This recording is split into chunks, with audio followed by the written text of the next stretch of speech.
Mes chers amis, bonjour. Je suis Denis et je suis ravi de vous retrouver une nouvelle fois pour vous conter une de mes belles histoires extraordinaires.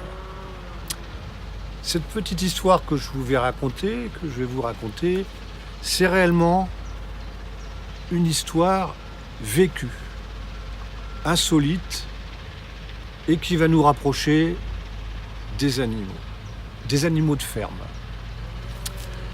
Le premier animal porte un nom, c'est un lapin. Au début, c'est un lapereau qu'on va appeler Pimpin.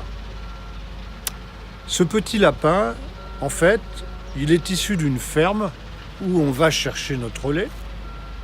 Et la fermière me dit que dans une nichée de lapins, la maman est morte et elle a laissé 6 ou 7 lapereaux. Il y en a déjà 4 qui sont décédés faute d'avoir pu téter. Et je vais récupérer un tout petit lapin, comme ça, à peine poilu, puisque les petits lapereaux, ils naissent un peu comme des marsupiaux, comme les petits kangourous. Hein, ils ne sont pas finis. Hein, ils sont à l'état de gros embryons. Donc je récupère ce petit lapin à la ferme en ramenant mon lait. Et on va mettre ce petit lapereau dans une boîte à chaussures. Puis à l'époque, on a des fours avec des petits thermostats. Donc on met une petite chaleur très douce dans ce four. Ma mère rouspétait parce que ça consommait quand même pas mal d'électricité. Et je vais biberonner avec un petit biberon de poupée mon petit lapin qui va devenir un beau lapin tout noir avec le corps blanc. Un petit lapin magnifique. C'est un animal de compagnie, puisqu'il se balade dans la maison, il a sa caisse, il est très propre, il fait dans sa caisse comme un chat, et son grand plaisir d'ailleurs, c'est quand on marche pieds nus, c'est de lécher les pieds, donc il adore ça, et il y a même des amis qui viennent à la maison, ils retirent leurs chaussettes pour que le lapin leur lèche les pieds avec sa petite langue de chat, là, sa langue râpée. Donc papa, il va faire partie de la famille, donc il vit même pas dans le clapier, il vit dans la cuisine, il se balade comme ça. Moi j'ai 10 ans à l'époque, et à cette époque-là, on m'offre à Noël un bouquin qui s'appelait 333 réponses. Et dans ce livre-là, on explique comment faire une petite couveuse. On va dire c'est pas possible, il faut un thermostat, on peut pas faire couver des œufs simplement. Ou c'est la poule qui les couve, ou c'est une couveuse automatique. Mais non, moi je vais faire une couveuse avec une lampe au bout d'un fil, une lampe à douille, une ampoule à douille, voilà, une boîte en carton, un peu de paille au fond, une petite jatte avec de l'eau, de la paille, et 3 semaines avec à côté de mon lit, la loupiote qui couve mon œuf. Un œuf que j'avais récupéré dans une ferme. Je m'étais assuré que c'était un œuf qui était quand même fécondé. 3 semaines après, effectivement, mon poussin éclot.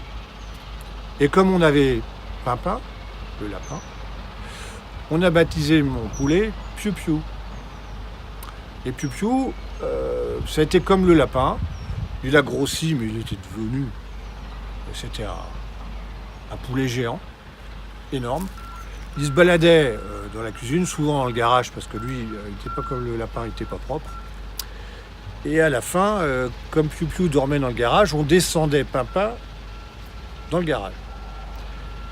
Et à la fin, un jour, je me dis, où est-ce qu'il dorme ? Parce que j'aimerais bien voir, puisque le poulet suivait le lapin en permanence, mais le lapin bougeait, le poulet bougeait. Et donc j'allume la lumière à soir, comme ça, et qu'est-ce que je vois ? Mon Pimpin qui était dans le coin du garage, donc ça, au lapin, et le poulet dormait sur le lapin, avec la tête entre les oreilles du lapin. Donc il tenait le lapin avec ses pattes comme ça, et il dormait sur le lapin. Voilà comment dormaient nos 2 amis. Je vous cache pas quand même qu'ils étaient un petit peu encombrants, Et on se disait quand même que c'était plutôt des animaux de ferme. Donc j'ai repris le lapin, je l'ai amené là d'où il venait, et la fermière l'a mis dans un clapier.